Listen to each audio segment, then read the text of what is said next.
माफी मांगना तो दूर, आप उस आदमी के मजार पर जाके फतिये पढ़ते हैं और फूल चढ़ाते हैं और फिर कहते हैं कि हिंदू इंस्टिगेट हो रहा है। अरे अगर हिंदू इंस्टिगेट हो गया तो उन सब के जो जाके फूल चढ़ाते हैं उनके घर खुद जाएंगे घर। हिंदू अभी इंस्टिगेटेड नहीं है, शुक्र करो विवेक। जिस दिन हो गया ना तुम स्टूडियो से खींच के मारे जाओगे, स्टूडियो से खींच के। नहीं तो आप जैसे लोग अगर इंस्टिगेट करेंगे तो होगा। 70 साल से तो शांति बनी हुई थी, अब नया नया आप लोगों का इतिहास आ रहा है। इतिहास में उस बंटवारे के अंदर हिंदू महासभा का भी हाथ है, उस बंटवारे के अंदर हिंदू महासभा का भी हाथ है, उस बंटवारे के एक चाहिए। और तुम बेवकूफ आदमी कह रहे हो कि शांति बनी हुई थी। एक भाईचारा कोशिश होती है इस मुल्क में, जिसको बोल रहे हैं रिजवान अहमद जैसे लोग सब खत्म करने पे तुले हुए हैं। ये विवेक बैठ के बोल रहे हैं कि देश में सब कुछ ठीक था। अरे देश में 20 लाख आदमी तो 1947 में मर गया। बेवकूफ की बात बैठ के बोलते हैं टीवी पर बैठकर। तो आज के इस वीडियो में रिजवान अहमद ने विवेक श्रीवास्तव को धो दिया है, क्योंकि विवेक श्रीवास्तव डिबेट में आकर औरंगजेब का गुणगान कर रहे थे और औरंगजेब का गुणगान करते करते ये नागपुर हिंसा करने वालों का समर्थन कर रहे थे और मुगलों का पूरा तरफदारी चमचागिरी करने पर तुल गए थे।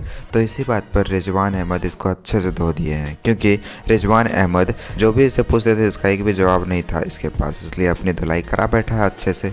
वीडियो आपको ज़रूर अच्छा लगेगा, इसलिए अंत तक जरूर देखिएगा। तो चलिए सीधे शुरू करते हैं देखना। हिंदूवादी संगठन ऐसी फिल्मों के थ्रू इंस्टिगेट करके लॉ एंड ऑर्डर को खराब कर रहे हैं। ओके फिल्म दोषी है, जो नहीं आना चाहिए। ये लोग दोषी नहीं है जिन्होंने ये सब कुछ करा। इस्लाम पे उंगली okay Rizwan Ahmed your turn. Rizwan Ahmed क्या करने गए थे? बजरंग दल वाले, विश्व हिंदू परिषद वाले। अमित जी तो उल्टा सवाल पूछा जाए, फिर वो क्या करने गए थे? करने के लिए गए थे। दोनों तरफ से हुआ। ओके क्यों पहुंचे? रिजवान अहमद कौन क्वेश्चन पूछेगा इस पे?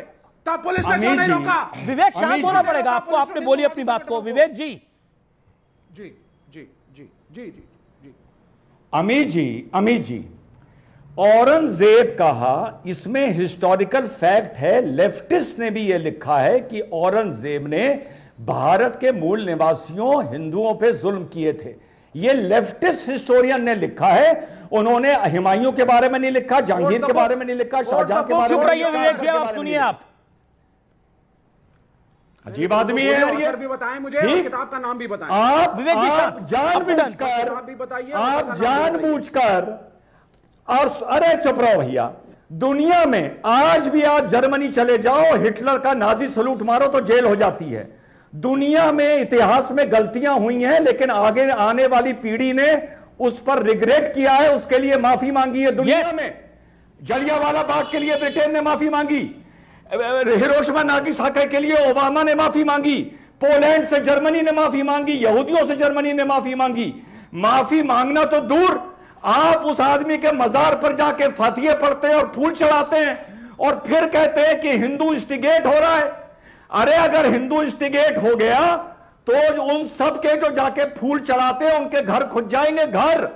हिंदू अभी इंस्टिगेटेड नहीं है, शुक्र करो विवेक। जिस दिन हो गया ना तुम स्टूडियो से खींच के मारे जाओगे, स्टूडियो से खींच के। नहीं ये सब नहीं। ओके यही होगा इस देश में। कौन इंस्टिगेट? सुनिए नहीं तो आप जैसे लोग अगर इंस्टिगेट करेंगे तो होगा। 70 साल से तो शांति बनी हुई थी, अब नया नया आप लोगों का इतिहास आ रहा है। राजा को राजा की तरह इवैल्यूएट नहीं करते। औरंगजेब में कमियां थी, वो एक राजा था, उसके 80% एडमिनिस्ट्रेटिव स्टाफ हिंदू था। अगर उसने जजिया लगाया, उसने ज़कात भी लिया है, ये नहीं बताएंगे आप लोगों को, एक तरफा इतिहास बताएंगे आप। मजहब के नाम पर बेवकूफ आदमी। इतिहास में उस बंटवारे के अंदर हिंदू महासभा का भी हाथ है, उस बंटवारे के अंदर हिंदू महासभा का भी हाथ है। उस बंटवारे के 1 साल बाद गांधी को भी मारा गया। नाथूराम गोडसे की सच्चाई है। और तुम बेवकूफ आदमी कह रहे हो कि शांति बनी हुई थी। भारत का मजहब के नाम पे बंटवारा हो गया, कह रहे हो शांति बनी हुई थी। लेकिन रिजवान एक second all audios down, audio Rizwan Ahmed. लेकिन यहां पर कहना है छावा मूवी की वजह से, छावा जो फिल्म बनी उसकी वजह से हिंदू इंस्टिगेट हो रहा है और छावा फिल्म की वजह से ये पूरा तमाशा हो रहा है। 40 सेकंड रिजवान अहमद। अमीर जी, अबू आदमी ने भी छावा की वजह से ही बोला। अमीर जी 1 मिनट। वर्ल्ड वॉर पर 1000 पिक्चरें बनी, यहूदियों के नरसंहार पे 1000 पिक्चरें बनी, पर फर्क यह है कि जिन्होंने यहूदियों का नरसंहार किया आज वो अपनी गलती का एहसास करते हैं। हिंदू इस मारे इंस्टिगेट होता है कि भारत में जिन लोगों ने मंदिर तोड़े और हिंदुओं को मारा वो अपनी गलती का एहसास नहीं करते हैं, बल्कि हिंदुओं को चिढ़ाने की कोशिश करते हैं। लेकिन इस और देश की उन्हीं में सेकुलर से कुछ सियासत तो जज यही रही है ना ऐसे रिजवान विवेक अहमद, कैसे लोग आप हैं? हैरान क्यों हो रहे हैं? इस देश की सेकुलर पॉलिटिक्स यही रही है, यही अपीसमेंट इस देश की सेकुलर पॉलिटिक्स का एक बड़ा हिस्सा रहा है, समझो, और इसी सेकुलर पॉलिटिक्स का लाभ हुआ है इस मुल्क में। एक भाईचारा कोई चीज होती है इस मुल्क में जिसको मीडिया और यहाँ के रिजवान अहमद जैसे लोग सब खत्म करने पे तुले हुए हैं।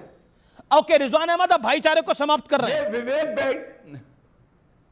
विवेक कह रहे हैं, ये विवेक बैठ के बोल रहे हैं कि देश में सब कुछ ठीक था। अरे देश में 20 लाख आदमी तो 1947 में मर गया। इस तरह से हमारे देश में कभी नहीं लड़े। की बात करते हो? विवेक शांत हो जाइए ना, अपनी टाइम पे बोलिए। हुआ था 1925 के करीब, कभी नहीं हुआ ये। अच्छा सुनो, एक मिनट, अमीश करते हो, सुनो, विवेक अपने आप अपनी ये जो कश्मीर है, 20 सेकंड्स रिजवान अहमद, देन आनंद दुबे। विवेक, अमीश भाई, ये जो कश्मीर है, क्या ये विवेक के हिसाब से हिंदुस्तान का नहीं है? मार मार के हिंदुओं को भगाया गया, क्या सब कुछ ठीक था? मोपला में क्या हुआ? सब कुछ ठीक था। मेरठ, भिवंडी, हाशिमपुरा, आपका जबलपुर, आपका ये सारे जो किस्से हुए, क्या उस टाइम बीजेपी थी? क्या वो दंगे करवा रहे थे? बेवकूफ की बात बैठ कर बोलते हैं टीवी पर बैठकर। जी जी जी, okay Rizwan, you made your point. Rizwan ji, you made your point. Okay, मैं आनंद दुबे और मैं सुनील यादव और अजय आलोक सर, काम होता है दंगे रोकना, दंगे एक करवाना नहीं। सेकंड विवेक जी शांत हो जाइए। Anand Dubey, Sunil Yadav and Ajay Alok on screen, no one else. Okay, Sunil Yadav, point ये है मेरा आपसे, और ये प्रश्न है, और हम्बली मेरा ये सवाल है आपसे। देखिए, कोई भी हादसा होता है, कोई भी इंसिडेंट होता है, कोई भी दंगे होते हैं, इंस्टिगेशन नहीं होनी चाहिए, लेकिन 3 जगह पे दंगे हुए, 2 जगह काबू पा लिए गए, लेकिन तीसरी जगह स्थिति बेकाबू हो गई, और वो प्लान्ड था। क्या आपको लगता नहीं है कि अबू आसिम आजमी, क्योंकि आप ही के नेता हैं, उनका एक बयान तूफान की तरह फैला और उसने कहीं ना कहीं इस बवंडर को बढ़ा दिया? देखिए अमीश भाई, मैं एक तो सबसे पहले आपकी तारीफ करूंगा कि भारतीय जनता पार्टी के सारे प्रवक्ता एक तरफ और आपकी बात एक तरफ। और जहां तक सवाल अब्बू हाशिम आजमी जी का है, मैं एक सवाल कर रहा हूं आपके कार्यक्रम में। अडवाणी जी जिन्ना की मजार पे चले गए, तो जितनी बार उसके बाद पाकिस्तान ने हरकतें की हैं बॉर्डर पे, या हमारे सैनिकों को शहीद किया है, या जो भी जुर्रत की है, उसके पीछे क्या अडवाणी जी हैं क्या? या मानी प्रधानमंत्री जी प्रोटोकॉल तोड़कर सेवैयां खाने चले गए, तो उसके पीछे क्या प्रधानमंत्री जी को दोषी बता देंगे क्या?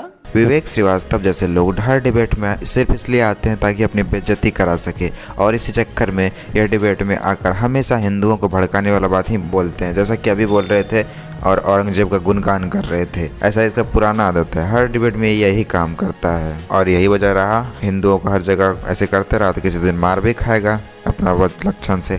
खैर, आपको और थोड़ा सा वीडियो अच्छा लगा तो वीडियो को लाइक कर दीजिए, और ऐसे ही वीडियोज़ के लिए आप हमारे चैनल को सब्सक्राइब जरूर कर लीजिएगा। हम मिलते हैं बहुत जल्द किसी और वीडियो में।